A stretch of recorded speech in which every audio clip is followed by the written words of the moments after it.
How the heck are you, everybody? I'm Fastidious. Welcome to my channel. We're coming at you with a third video of the day. Gonna be pretty informal. I'm joined here by the glorious War Guides. How you doing, buddy? Doing pretty fine, just super surprised by what is actually happening. So am I. So basically, I was at the Cheesecake Factory, as you are, on a, what is it, Tuesday, Wednesday? Thursday afternoon with my grandmother and my brother, and I got a call from you being like, do you know what neurotoxin is? And I was like, what the hell is that? So do you want to tell the people what the hell neurotoxin is? Yeah, so the gist of the story is we all had that the poison patch notes, and it seems that poison got changed now from a damage over time 1% max HP to a debuff that does 5% magical damage stacking up to 10 times, which then just kind of changes the way you use your characters. Before you were just applying poison like usual and just you looking for attack speed and rage regen to just apply as much poison as possible, and now you kind of are getting forced in the same direction you need to take with other DOTs, like for example burn, which means you need to build attack and then for example even crit rate, crit damage, and then also obviously the attack speed. So it kind of changes the way you need to build your characters, and also the major problem obviously is it relies on the base stats of the characters, which makes poison for the moment useless, at least on like Kata, Kyuk, and probably all characters. Also, guys, if you make it to the end of this video, I think War Guides and I already found a bug, or at least a misrepresentation in the text, so stick around till the very end, take a look at that, and let us know what you think. Fastidious. Fastidious.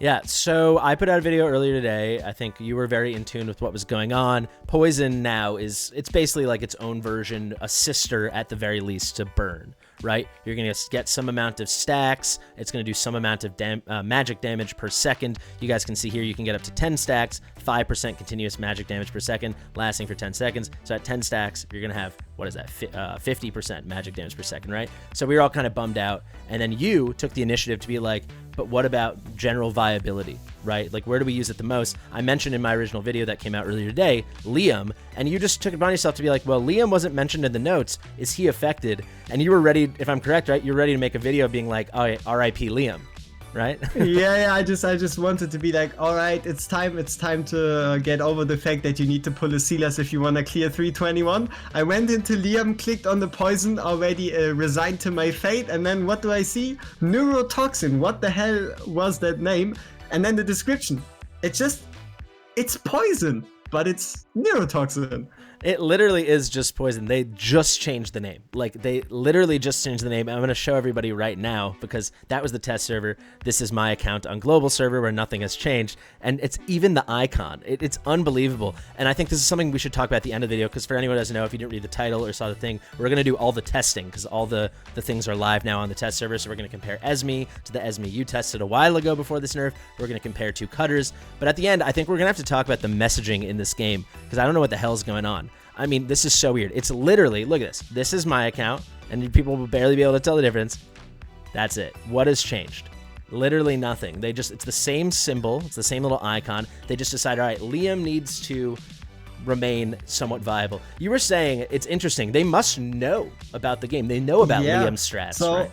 In general, obviously, you kind of expect those gacha companies to be like, all right, get your 5-star character, clear the stage. It's also the kind of message you get by them having like the character recommendations in stages. It always says, use Carmel, Viana, Ajax, use all those heroes. So you're kind of expecting them to kind of neglect the lower tier characters and the more niche strategies. But like you already said, there has to be someone at Moontom that knows what he's doing, because what people use from like 19 to 21, if you don't have a Silas, if you don't have a high level Calypso, you're going to go to Liam, and Liam is just going to, with his poison and an Egypt, allow you to clear the stage, even though he's just a common or uncommon unit. And obviously, if they changed his poison to also the normal poison, it would have completely obliterated that strategy and made it impossible to use Liam to actually clear Gear 8-3. But they did not. They just went out of their way to change the way his debuff is labeled. They made sure that he remained viable, that we had some avenue, some free-to-play avenue, which is going to be, we'll revisit at the end, because I think we got to get into the testing now. But that is something like, why not communicate that? Because obviously we thought the sky was falling down, and now you needed Silas or A5 Calypso or a crazy Setrum or something, right? But clearly, Neurotoxin exists. Let's circle back to that. On a single character. Just a very single character. I will just say, they easily could have communicated this as, call poison still, but just remove it from Cutter, Cuke, and Screef, which is clearly what they wanted to do. Instead of just being like, oh, we're changing poison, just be like, we are introducing a new DOT. Yeah, and make that Neurotoxin. We're introducing a new DOT, which is going to get applied. Just don't market it as changing poison. But for example, what would have been smarter too would be to change the effect of Neurotoxin to that magic damage over time, and keep poison as poison. That's what I'm trying to get at. It's like, make it so now Screef and Cuke and everybody and Esme that we're going to do, they have Neurotoxin, but everyone knows that plays any of these games. I just talked to my brother about it. He's never played a gacha game in his life, but everyone knows poison is based off of the enemy's health. Let poison be poison. Let's save that for the end. Do you want to talk about the testing we're going to do? We're going to test two things, right? Yeah, so obviously the first test is going to be Screef. We're going to go in with your normal Screef, have him obviously do his poisons, apply his poisons, and see how far he's actually going to get an AMR. And then obviously have a look at the post-nerf, post-change, post-DOT introduction, whatever you really want to call it. Have a look at the post-change Screef and just have him in the exact same stats, which is none at all, actually just fight AMR and see how he does. Yeah, exactly what you said. We are going to use Cutter because that's who I geared, and Cutter's my favorite, but they're basically the same. So we got Cutter over here. I'll show you guys the build. This is on global account. This is my account. We'll get right into it. All right, so let me show you the Cutter build we got going on. You guys can see here all broken sets and stuff. There is a salvation set on the left. That's just because I was snagging some rage regen and attack speed on both. Over here, we're just looking for rage regen and attack speed, then attack speed with rage regen, and then rage regen with attack speed. All in all, my Cutter on my global account is coming out at 0.9 seconds, 589 attack speed, and 128.5% rage regen. No attack to speak of, none of that stuff. We're running him at level 1, unpromoted, and it doesn't matter because his damage will be scaling off of the Artifact Material Raid Big Nasty Boss's HP. And that is obviously going to be a lot more viable here, right, than when we bring him onto the test server. So let's show him off right now. No artifacts, because it's not like there's an artifact that does extra chances of hits for marksman or something like that. Let's get our little test going. We're also bringing constants to have some healing, but not having to use our platform. So we can get it going like this. Yeah, so the general goal with this test is to just have, to kind of isolate Screef or Cutter. It's just no one else is hitting the boss. It's just him versus the boss, 1v1 mano a mano, and just a very simple way of having a look at his damage. I want to interrupt right here. So we're already at under 90% health, and we've got the 3 deployed at 20 costs. That can be our checkpoint, just to show how much we're not going to accomplish that. But you can see he's he's got 3 stacks, basically permanent uptime, and he's really just plowing away at that. So we'll keep it going. We should talk about that, right? We're not gonna trigger constants because that would be an imperfect test when we compare. Do you want to talk about the Esme test while this runs, because this is gonna take a minute? Yeah, so obviously after this one, we're going to be doing the exact same thing with Esme, but for Esme, obviously with upgraded resources, so 6 stars, 6 promoted at 5-star awakening, at 5 awakening, just so we can really see her full potential. And on the note of full potential, we also, at least for the case of the damage build, gave her the most correct bit we were able to do, really to try to squeeze out the most out of this poison and to somehow make it work. So we really did everything in our power to make that happen. Totally. And the reason we're able to do it with Esme, because obviously I only have Esme on test server and she's already been nerfed. She already had the poison rework. However, you made a great video if people want to check it out, where you tested the 4 new epics whenever they came out, and we can use your Esme test as our baseline, you know? So that gives us a nice opportunity. So I think we can already basically stop it here. I mean, you can see he's killing the boss by himself at level 1. Yeah, and obviously before we forget it, the reason why we're not activating Constance is because Constance doesn't actually increase the damage. Poison does. Yeah. And we in the test with Poison, we also didn't activate her. So if we activated her, obviously it would make her do more damage with the new Poison, but it's not the same. Yeah, it wouldn't be a perfect comparison to what you did originally. So that's what we got to rock with. And look at this. We killed the boss. It took us god dang forever, but literally Cutter just soloed the boss. That's pretty wild stuff. Place a couple more. Come on, buddy. As I'm trying to say, you did a good job. We're hanging out at 0.9%. Got a couple ticks. There we go. Took a little while. This obviously, I will say, guys, if you wanted to get it done before the nerf or the rework goes live, it is viable. If you've got a Constance, you got some tanks, you got some people to kill in the corners with some ranged attacks. And obviously, super simply, just half-type block with Oleg and actually have Abomination face towards the boss, have Wrath face towards the boss, place any other fighter you want. You don't need to isolate your poison damage dealer. This was really a showcase to show what he's capable of, but he can be your main source of damage, and you don't need a healer if you've got someone like Constance, or really just Constance. So that is going to be currently, and now for a bit of a change, let's head over to the test server, and I think this will speak for itself. Let's get ready to see this grief. The Cutter. Now it's the decision. Is it a nerf or a buff? We'll find out. Oh yeah. We're still doing the testing. We should not be saying nerf because we don't know obviously. that. It might just be a poison buff. It might be an improvement. Oh, whoops. So remember the number we're gonna compare. It was at I don't know why it keeps zooming in. Oh, there we go. What the heck is going on? That's never happened to me before.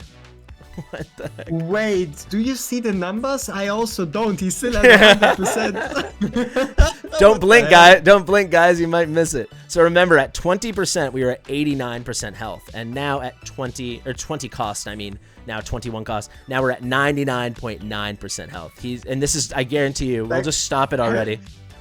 Have y'all ever seen the boss's HP stay at 100% after a hit? I've never ever seen that happen. Look at the numbers. Look at the numbers, buddy. Look more, guys. It's 22, 22, 36. We're just going to let it end right there. We don't need to do anything else. And I'll just show you. I guarantee you all that brought it down from 100 to 99.9 was probably Olog. If anything, I think it was probably Olog did more damage. Yeah, look, I mean, if they're like neck and neck. Actually, out damage scream. This is bad. This is bad. So let's do the fun thing now. So this is going to be where I actually think there might be a conversation, because like what I said in my video, I think you touched on it in your video. Basically, these Cutters, these Screefs, these Cukes, they're kind of out the window. Those guys with like non-existent base attack, you're going to see numbers like this. It's terrible. But there's going to be an interesting thing, which actually we're both probably about to discover right now because we're testing it live with Esme, where she's not going to get that great damage based off of the enemy max HP, but because she has some semblance of stats, she's got like just over 2,900 base attack, a good build, and we're going to rock her in a really good build. Maybe she can actually do something. So first up, we've got to show your original video. So everyone can go check this out. Let me share my display here. This was going to be, you called it all 4 new epics tested. It's behind my head, but I'll have the link in the description. But we're using the clip from this. At this point, this 356, you had just finished a run with Cuke, where Cuke did what we just did with Cutter, basically soloing the boss. That's how long it took him. And now you go into a testing of Esme. So I'll just let it run here. It's pretty quick. You sped it up very nicely. But she gets the job done, right? It's pretty good. Exactly. Yeah, maybe tell me a little bit more about it if you want, or we can just watch. Yeah, honestly, by that point, I was pretty happy with her kit overall, because in the end, she was a step up from a rare to an epic, and she was able to beat the time by a solid 50 seconds. So she was able to more actively and more reliably apply the poisons. She even has the ability to just have those poisons jump around, which made her very viable for Gear 3. So honestly, I was pretty happy with the results at that time. Yeah, so we can see here, she does a great job. So you had Cuke, who probably would have been the next best. You know, the trap is the only downside to him. You ran it really nicely. She does, look at that, like 45 seconds faster. That's pretty cool. Yeah. There's a very happy War Guides right behind me. Very satisfied. Very happy. But now let's go over to the test server and let's see what she can do. So we're going to show the build. And actually, do you want to talk about, because we did some testing behind the scenes between Soulbound Arcana and Infernal Roar. We ended up on Infernal Roar. because she is placing the poisons from basic attack, so she gets that damage boost. You want to explain more what the damage difference actually was? Yeah, I mean, it's again kind of the thing of Sorbonne Arcana in concept is going to be the best one, but for that you need to trigger 5 ultimates. And even though we're taking 3 minutes and 10 seconds, her rage cost is at around 900, which just takes too long to refresh. So she's not going to be able to get to those 5 ultimates. And at the end of the day, she's not a guild boss character, so there isn't really a place for Sorbonne Arcana. And Infernal Roar just gives you more damage faster. And the difference, at least for the for AMR, is going to be around 30%, which is definitely very significant. Yeah, and I will say the big reason for that is this passive over here, Venomous Eruption. That's the only source of her damage that doesn't come from basic attacks or is not placed by basic attacks. So what I mean by that is the poisons are placed from her basic attacks, so they benefit from Infernal Roar. And then on top of that, obviously her basic attack, and then the juicing up of basic attack from her ultimate, that all benefits. So it's just, she's only missing out on this little AoE thing that we don't care about. Yeah. So this is the build we got going. Not as good as the build we could have gotten on your test server account, but one day when I get a PC, we'll get a little closer. We just go for attack bonus, crit damage, the usual DPS stuff. We don't have to prioritize crit as much. I'll just show people we made her Awaken 5. We want to show her in all her glory. At A5, increases crit rate of basic attack by 50% against targets inflicted with poison. The goal here is there's 100% uptime on some semblance of poison, but as we're going to see, as you put it off camera, she's kind of the queen of RNG. We shall see the RNG. We will see probably some crazy RNG, but you guys can see I'll click through the pieces here. You know, just your usual stuff. We didn't have to go 100% crap. We could have gone all the way down to 50. You also made a good point to this. Once you have better gear, it's kind of hard to get your heroes down to 50% crit rate because a lot of your best gear that you have in your account are going to be ancient pieces that have crit rate rolls and stuff like that. But here we got... Yeah, exactly. There's no point to force 50% crit rate. Like, you just build whatever you have, and if you're going to end up below 100, you're not going to worry about it, but there's no point to specifically aim for 50% crit rate. Absolutely.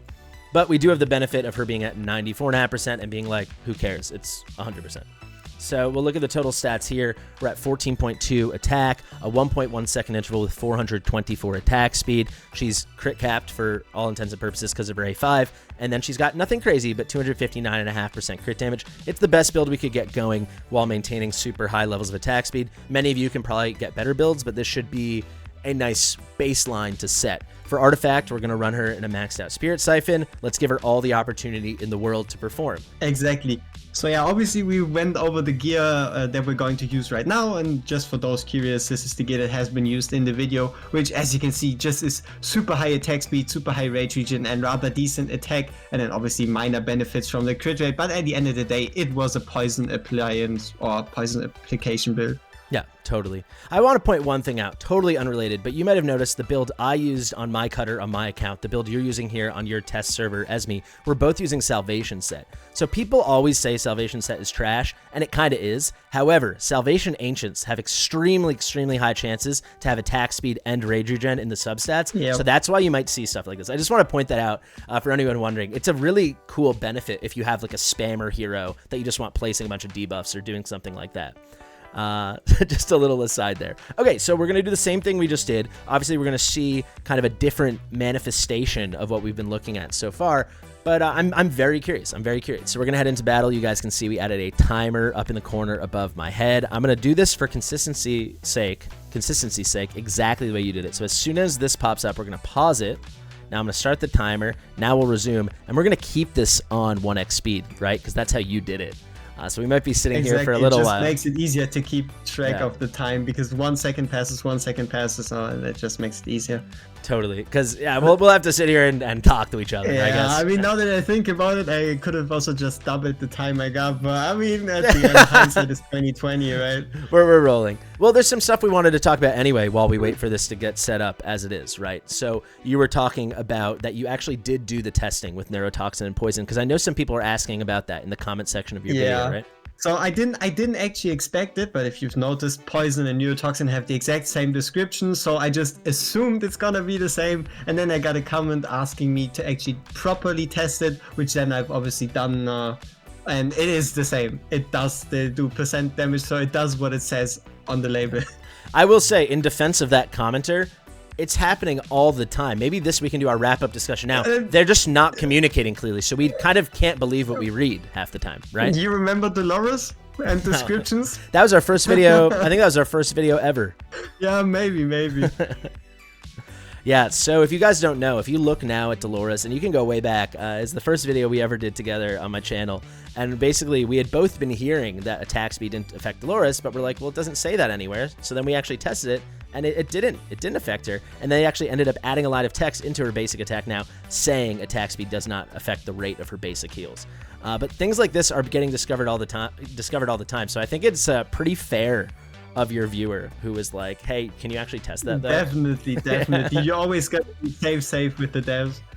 And on the note of safe, that's also what we talked about a bit in regards to reviewing the patch notes. So it kind of feels like, or it's starting to become a way of, we see the patch notes, but we aren't allowed to instantly give our thoughts about it.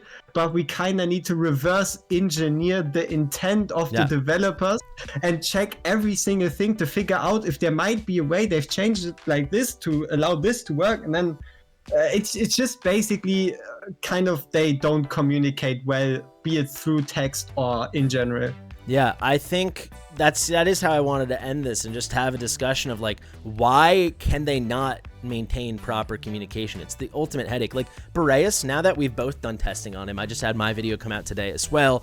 Like it's pretty fine. I know some people are pretty pissed off still because they're gonna be pissed off, but like it was a rework. Parts of his kit are definitely worse, but not crazy, and parts of his kit are a little bit better, but not crazy. It's a rework, but the messaging of the whole thing and the astonishment and the exceptional nature and the surprise and all this stuff, they had to know how disappointed that would leave players that spent a lot of real life money and currency chasing him, right? And all their in-game resources leveling him up. So, but there's no ownership of that, never. And now we're seeing with this poison, as we both discussed, and many people in comments. Give me one sec. There many people go. 3 minutes and 11 seconds. We're closing in on the same time, and we're a third done. Yeah, well, that's a great. I'm actually glad you interrupted. Yeah, so we're coming up. We're gonna be way longer than Cuke, right? Your Cuke was at 3:56. We're not gonna be any much longer because the run is just going to end because the AMR isn't ongoing forever. Yeah, it's true. Yeah, eventually they'll just come out from everywhere and we'll get overloaded.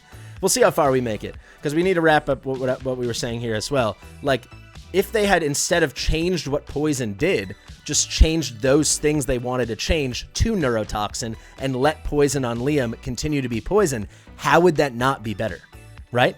Yeah, exactly. Just be like, we're introducing a new DOT by having, for example, Screeve, Cutter, Cuke be the new ones that are able to apply this debuff, and we are also changing.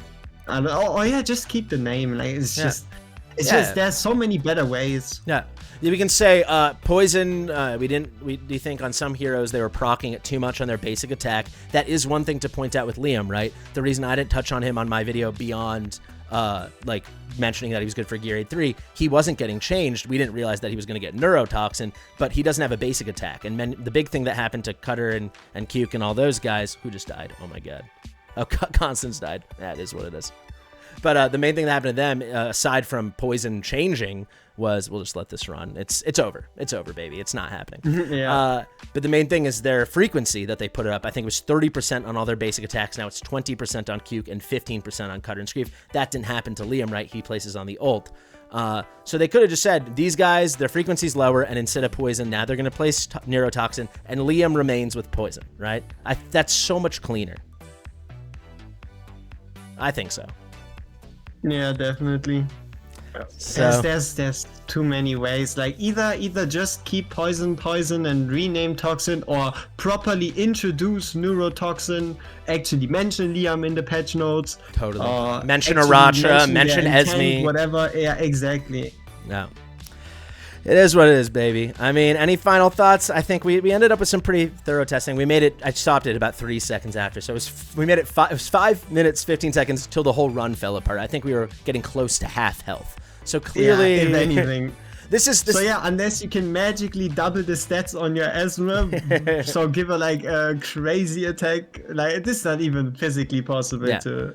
This is double how her stats. this is the thought I'll end it on, and then I'll let you handle the last thing or whatever you would want to say. Esme has super low base attack. Like, as many single target marksmen, especially epics, she's got really low base attack. That's the source for the trouble we encountered, I think. She's at 29, 26, so we had to run pretty high attack to make it acceptable. We missed out on a lot of crit damage, and in general, it's just not as powerful as true damage based off of enemy max HP.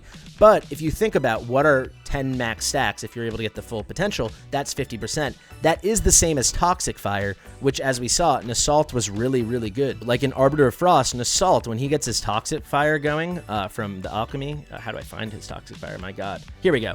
That is going to be actually the same thing as a best case scenario maxed out poison. You can see it's 40% magic damage here. When skilled up, it is going to be 50%, and actually the duration's less. It's going to be 5 seconds, right? So maybe you could think of that as an apples to apples, but keep in mind, this is for sure going to hit that max. You don't have to worry about juggling stacks, which with Esme is a ton of RNG, and base stats, man, 35-61. So the final thought I would want to say is the way I could see this new poison, or they should rebrand it, but we'll just call it new poison. The way I see this being effective is maybe they're planning on the release of some more epic heroes, or probably some OP legendaries that have like 4,000 or 5,000 or more base attack and some really nice stats, and then they can really take advantage, and they'll be like at least as good as an Assault, or maybe better if they can keep really high uptime. I don't know what you think about that, or if you have anything else to say.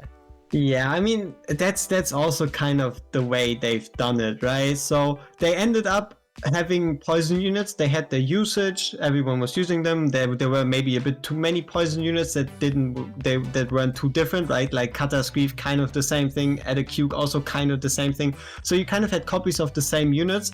And then they introduced Esme, who would be then a new poisoner, and they gave her nice awakenings, and they liked the way they made her kit. And then they kind of realized, wait, if we're actually just using her with poison, who's going to use her A5 anyway? So that also might have been something that drove them towards actually making her someone that you really want by having her be the best that actually uses poison. And actually someone you need to build out, and not just like attack speed and rage regen to the moon.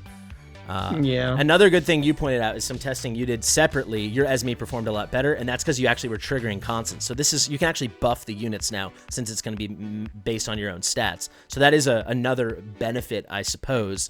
But also obviously another requirement. Because now if you want to make her work, you need to also somehow introduce a Dolores again, and then it turns into Dolores Mania. Because poisons were just place them down, poison the boss, and then don't worry about it. And now you need to then again play it like any other DPS, really. Maybe that's the funniest way we can end this video. So Dolores is the ultimate headache. 80% that feels like it happens 10% of the time or 20% of the time. That is RNG. Throw in Esme over here, right? Who has got, from her talent, a 30% chance to inflict poison. You want to get max potential at 10 stacks. And then, if we actually look over here, she's got the double hitter that's going to be coming and bouncing around from the ultimate. And you were seeing everything from, 3 stacks to a full 10 stacks with no consistency? Yeah, and obviously on the note of RNG, we can also tell you the amount of poisons we applied throughout the ultimates. So I think at this point we can just check the video you've recorded and see how many poisons you had on what ultimate.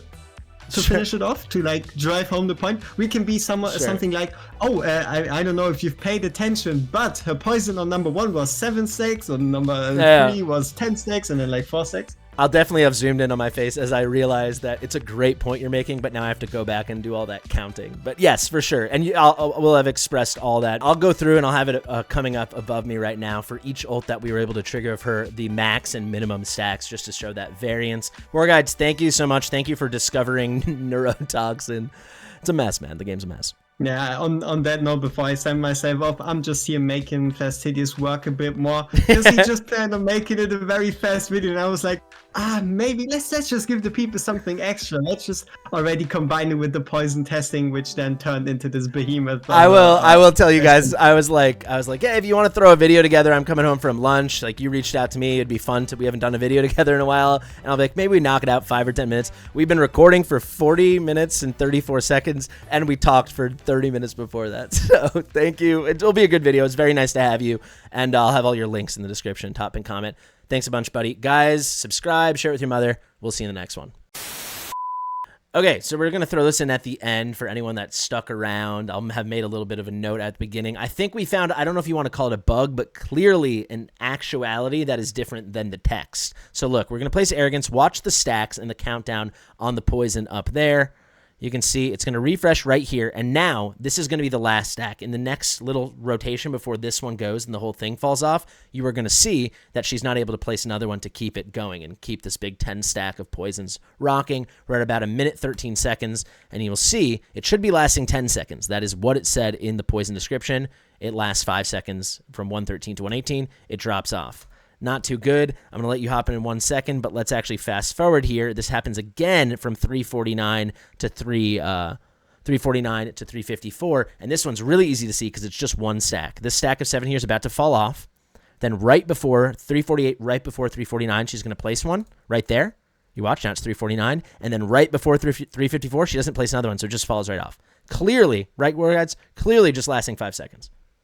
Yep. And that brings us back to the point we talked about having to test if Liam still does true damage. The description says it's 10-second poison, but it ain't 10 seconds, it's 5. Yeah. It definitely is not. So if you guys have any other ideas of what this could be, otherwise already we have like a bug or a mistext thing. So let us know if you made it to the end in the comments. Help us out, and thanks.